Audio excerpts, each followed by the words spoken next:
welcome to episode 5 of the Whatever Show. The Whatever Show is the Whatever is the St. Petersburg-Clearwater Film Commission podcast. We're calling it a podcast. I should actually probably be calling this a vlog. A video log. Vlog is done. That's right. Vlog is passé. Now it's vlog. It's the vlog. So if you're wondering who this this bald gentleman to my left is, this is Old Superhero. Old Superhero has been an old standby in the St. Pete-Clearwater area here for a lot of years. You may have seen him in the documentary Superheroes on HBO. It's still on demand. If you've got HBO, you can check that out. Why don't you give us a little rundown? I don't want to give you too much of an intro. Tell us a little bit, who is Old Superhero? Well, like he says, I've been in, I'm part of what's called the real life superhero community, and it's a group of people that basically dress up as superheroes and try and go out and do the right thing and help their fellow man, do a lot of outreach and charity, things like that. We basically try to make the world a better place, and that is, you know, a good thing to do. As a matter of fact, one of my friends, Master Legend, who's a real-life superhero, is going to have a show premiering on the 17th on Amazon Prime, and we'll talk a little bit about that later. Yes, that's a good throw into that. We will chat a little bit about that. So on today's show, there's a few different things that we're going to cover. We're going to do an Oscar recap. We're going to talk about the new Kong Skull Island film coming up. We're going to talk about the new Blade Runner movie coming up. Superhero here has a little story about Manchester by the Sea for his Oscar story, and we're going to talk a little bit about the new Master Legend show coming up as well. So thanks for tuning in to the St. Petersburg-Clearwater Film Commission podcast, the Whatever Show, and let's jump right into it.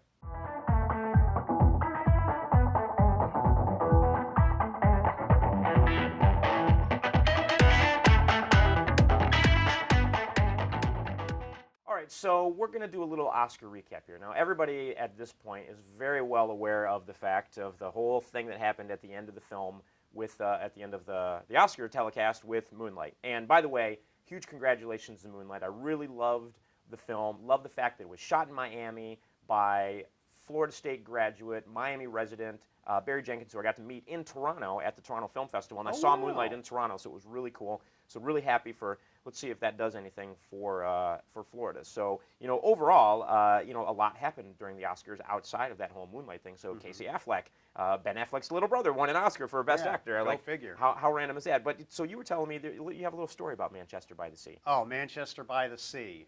Lady hero. My wife wanted to see Manchester by the Sea, so I said, you know what this is going to be, right? I said, it's going to be another one of these, you know, Matt Damon, Ben Affleck, Casey Affleck. The minute they start making movies about Boston, where they come from, you know what this is going to be. And she's like, no, I don't know what this is going to be. And I said, it's going to be this. Are you disrespecting me? And she says, no, it's not. It's good. It's Oscar and blah, blah, blah, and everything like that. And I said, okay, let's go see the movie. And by the time they reach the point where the girl, his nephew and the girl are in the bedroom and he bumps in the dollhouse and the girl and the mom are going, oh my God, you're disrespecting my dollhouse. It belonged to my grandmother. What's wrong with you? What, blah, blah, blah, blah. And I'm just looking at her and she's doubled over laughing in her chair. Because I said, you know what this movie is going to be, but she never listens to me. But still a good movie. But you know what you're getting yourself into when you get Boston, Ben Affleck, Casey Affleck, Matt Damon. You know what you're Gone Baby Gone, Good Will Hunting, and now Manchester. You know what you're getting yourself into. And all good films, all films that we like. But you know what you're getting when you know what you're getting. That's the point. That's the point. Yeah. Well, you know, so wrapping up the Oscars, you know, one of the films that I liked a lot that didn't really win anything was Hell or High Water. Hell or High Water was really cool. Am I mistaken? Did who won Best Supporting Actor? I'm blanking now. Supporting actor? Yeah, it wasn't Jeff, or it wasn't No, it was, Jeff Bridges. Moonlight. That's right. Yeah. So Mahershala Ali. So okay, right. So Jeff Bridges did not win for Hell or High Water, which was really cool. Western. It's essentially a modern Western taking place in Texas. It was really good. You'll like it. Check it out. If you haven't seen it, a lot of people haven't seen it yet. Check it out. I don't think it got enough acclaim or attention throughout the whole Oscar process. So Overall, that's our Oscar recap. I know that was like short and didn't really recap anything except Well, for Manchester by the Sea, but I think But that was the one good I enough. enjoyed was La La Land. Yeah, La La I Land. say I enjoyed La La Land. I can't believe those people in that movie are what you call a triple threat. Yes. Because they can sing, they can dance, they can act. I was blown away just by the quality of the cast Yeah. in La La Land. I couldn't believe. I mean, and we went and saw it at Cinema Draft House Cafe, which is best place around here to go see a movie. But yeah, I just couldn't believe the triple threat that everybody in that movie was. They should have won every. Oh, and they just about did. Yeah. Yeah. Yeah. Can you believe that the director of that film is only 32 years old? No way. Yeah, isn't that crazy? 32 years old. And Jeez. did you see Whiplash? His other film, Whiplash? No. Whiplash was really great too, and I thought that was great. And then he follows it up with this. So check out Whiplash if you get a chance. But yeah, La La Land. It was good. You know, it was a lot of fun. I know we're kind of restating the obvious here since it already won so many awards throughout award season and stuff. So yeah. It can back up what you're telling you about it, basically. Yeah, if you haven't already seen it. Something new that we wanted to add in here because sometimes talking about just film commission stuff and sort of the business. Article 43 of line 32, paragraph 66 of page 12. Right. It can get a little dry, so we want to spice this up a little bit here. So we're gonna have this little entertainment segment, and in the comments section, why don't you let us know what you think? Let us know if you like Superhero being on the show here. If you do, we're gonna bring him back for some more for our little entertainment section here. And so this weekend, Kong Skull Island. Kong Skull Island is coming out. Yes. I'm a little confused. Oh, yeah? About Kong Skull Island. It's a big monkey. Well, it's a big monkey. Big monkey makes good movie. Like Dino De Laurentiis. What did Dino De Laurentiis say? When my monkey die, everyone they cry. That's what he said. Big monkey makes a good movie. But, this whole thing is just a build-up. It's a warm-up for in 2020 when Kong fights Godzilla again. Yeah. For the first time since 1962. Yeah. And in the first trailer for Kong, they clearly portrayed him as the villain. I mean, he was destroying helicopters with palm trees and everything like that. He was clearly the villain. In Godzilla's movie, the legendary Godzilla movie, he was clearly the hero. Right. So that made great sense. But now, all of a sudden, in I think like the second and third Kong trailer, you see that Kong is the hero protecting. I think this is the second Kong trailer here. Yeah, protecting the humans from these dinosaurs that have their bones on the outside. Yeah. So then I was like, okay, well, if Godzilla's the face in his and Kong is the face in his, what are they going to do? How are they going to have them fight in 2020 and have it, come out, to where you want to cheer for one and not for the other? But what I think they're going to do is like what they did with comics when you and me were kids, where two superheroes would fight, long time ago, where two superheroes would fight, and it would turn out that their arch nemesis had gotten together and tricked them into fighting, and then they go together to fight the arch nemesis. It kind of ends in a schmoz, which is like a mix-up. That's almost a little bit like the. Did you see the most recent Batman versus Superman? Yeah, like that. Yeah, exactly yeah. like that. That's how I think the one in 2020 is going to go. Yeah. Now, is it true that in the 1962 Kong, and we could probably pull the trailer up for that and show a little of the 1962 Kong, that they actually did two versions of that film? One where in the States, King Kong was the good guy. That is an urban myth that is so renowned and believed that it's actually been written in books. Oh, really? And that kind of thing. I'm what's called a daikaijuologist. That's like a Trekkie for Godzilla. It's a little harder to pronounce than Trekkie, though. Yeah. Wait, how do you say that again? Daikaijuologist. Which in Japanese means study of giant mysterious beasts. Really? Yeah. There's actually a word in Japanese for study of giant mysterious beasts. Daikaijuologist. Yeah. There was never a second ending. But the ending of that one did kind of end in a schmoz too. Yeah. All it really did was set you up for Godzilla versus Mothra. Yeah. 2 years later, because they both roll off of the hill after they destroyed a Tommy Castle. and Godzilla gets buried in a landslide, and Kong swims away. So then 2 years later, they drain all the water, and then Godzilla bursts back out again to face Mothra. So I think they're probably going to have this one end in a schmoz too. Yeah. but- So this is, I guess, technically the second King Kong film in the last 10, 12 years. Whenever Yeah. Peter Jackson did his. yeah, which King I didn't Kong really movie, care for. Something like, yeah, it was okay. I didn't really care for Yeah, it. it was all right. I lost like of the character when he grabbed that one guy and whipped him into the side of the mountain. Yeah. That's when I stopped liking the character at that point. Yeah, and I think this is almost a little bit of essentially what you'd call, I guess, a reboot of the Yeah. whole Kong Well, mythology. what they're thinking too, younger filmmakers won't get this, your younger audience here and this kind of thing. But when you and me were kids, movies ran in the theater for years. Oh yeah, yeah. And that's, unless you're teaching them that in school, you and Tyler are teaching them that in I haven't class. been teaching any film classes lately. Too busy Okay. making these podcasts. I have But- to keep our audience entertained. Yeah, Godzilla versus King Kong was the Jaws of its day. Yeah. It ran in the theater for years and years and years, which of course is not what they're looking for nowadays. They're looking for, let's get it in the theater and out of the theater and Yeah. get it onto streaming and get it onto DVD and, as quick as we possibly can. But back in the day, that's what they used to base what was a good movie and what wasn't on, Sure. was how many years it ran in the Well, theater. and if you think about it, back then, you had 3 channels, and you had maybe 4 channels. If you and- had a UHF on there Right. and a kid you could put on the roof with aluminum foil That's and right. a rabbit You put your ear. 8-year-old Yeah. on the roof and just Yeah. make him stand there while you're watching. That's stuff, perfect. Stay that way. Right, exactly. Well, so it's a slight tangent, but interesting little note.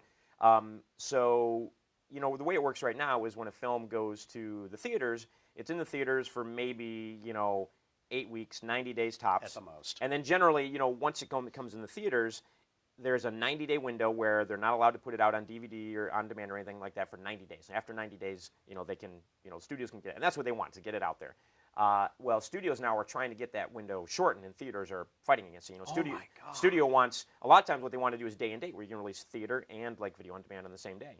But what they want to do, and there's the guy that founded Napster, and he's got some people on board with him that really like his idea, including like Steven Spielberg and some others, is you put a movie out, let's say Kong Skull Island comes out today, you can go to theater and watch it and pay your $10 or whatever it might be, or you could stay at home and watch it and pay $50 if you watch it at home.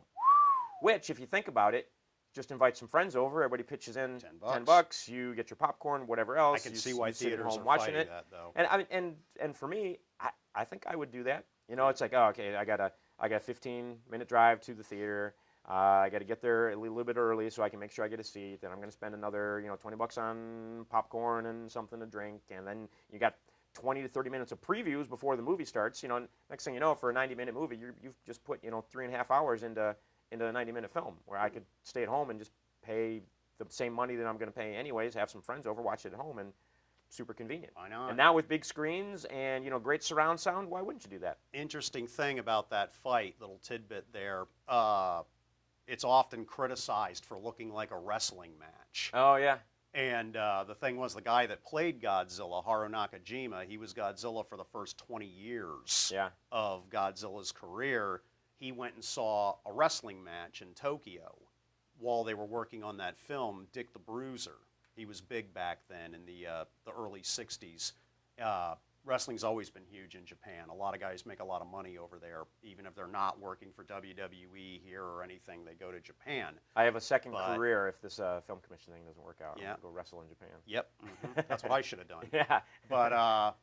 But he saw that match and he incorporated a bunch of the moves into the Oh, fight, yeah. and I'm hoping that they'll at least have a backdrop or something like that. Yeah, yeah. When in 2020 when they meet again, that they'll put just to honor the old. That would be fun. Yeah. That would be a lot of fun. That Yeah. would be a lot of fun. So reboots in Hollywood are a big thing. They're the whole reason that you see these same movies being made over and over and new versions of these movies is because the whole concept is they don't ask is it a good idea, is it a good film? They ask, how do we market this? How can we market this? And if people recognize the name, they're going to do it. So Right. There's another film coming up that they're redoing. Oh, I guess yeah. technically it's It's a a sequel. sequel. It's a sequel. It's not I'm a, glad it's it's not not a a reboot. remake. Yeah, it's a sequel, and Harrison Ford will be appearing in the sequel. Uh-huh. And that is the new Blade Runner movie. Yeah, That I is the new Blade saw. Runner.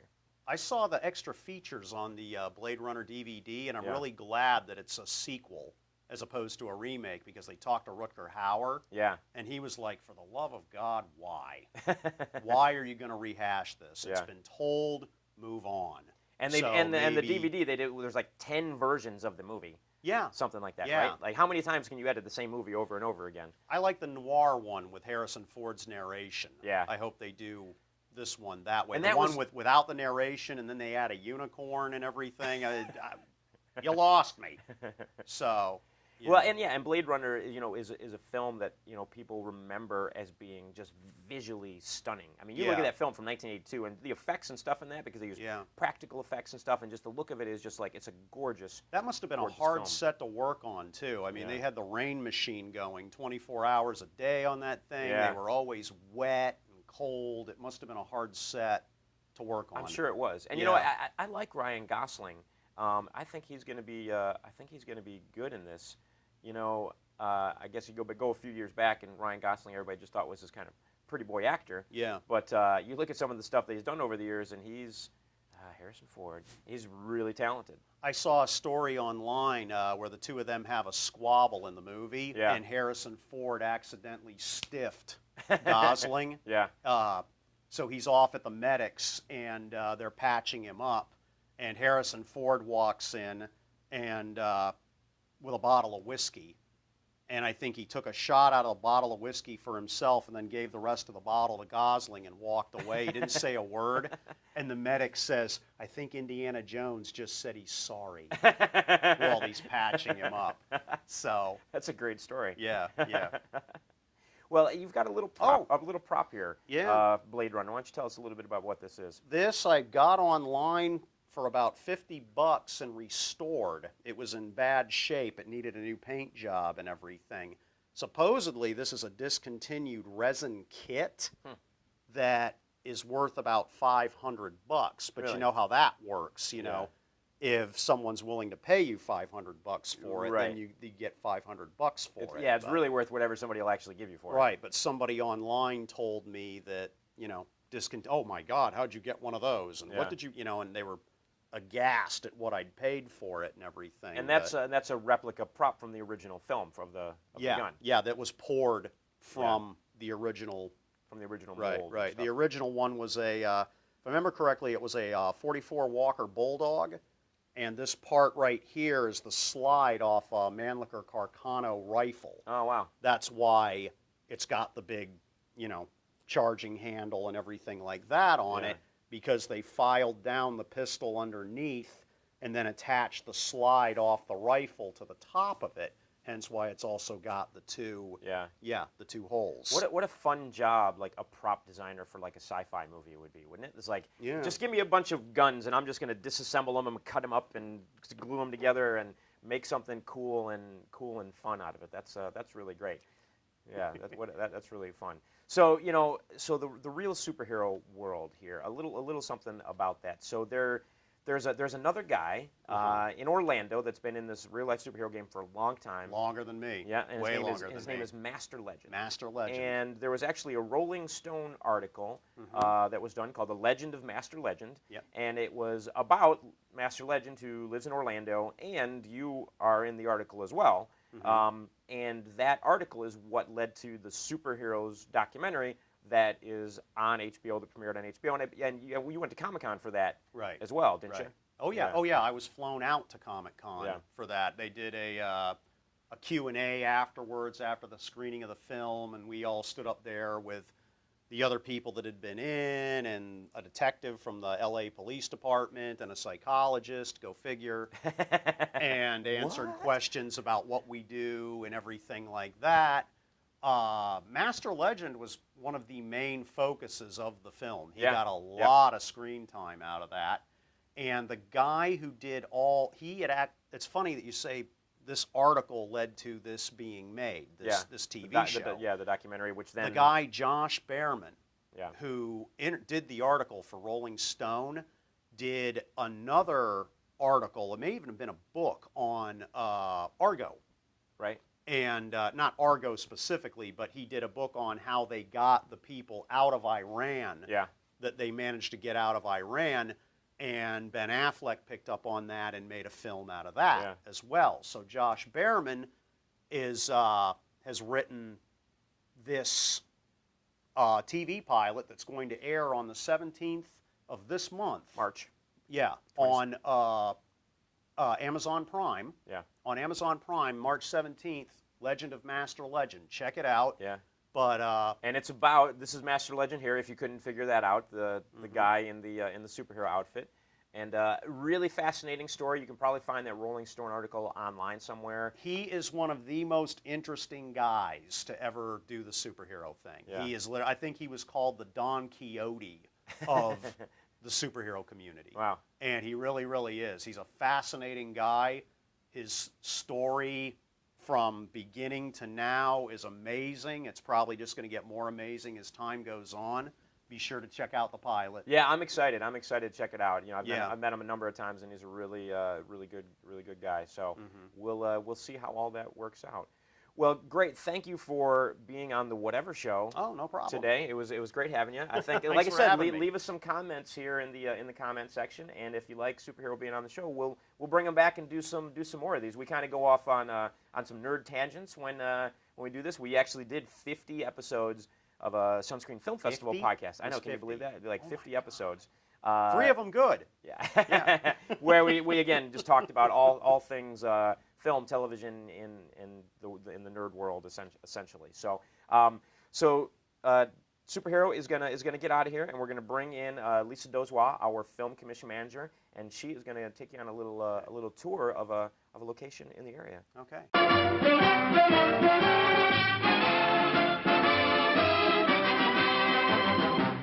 Hey everyone, I made it to Fred Howard Park in Tarpon Springs, and one of the things I really like about this park in terms of it being a filming location is that you get 3 entirely different looks in one park. Come on, let me show you around. You've got the land part of the park, which is this undeveloped, really old Florida look with these towering oak and pine trees. Got these great nature trails that you can walk on. Got these waterfront shelters that surround the park.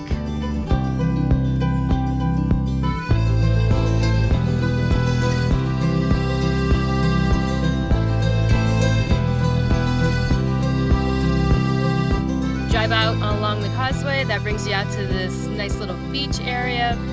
Got great expanse of white sandy beach. Got a lot of palm trees here. If you're looking for that laid back, shaded palm tree look, it's here. So that's it. I hope you enjoyed the tour of Fred Howard Park. And if you're interested in filming here, just let us know.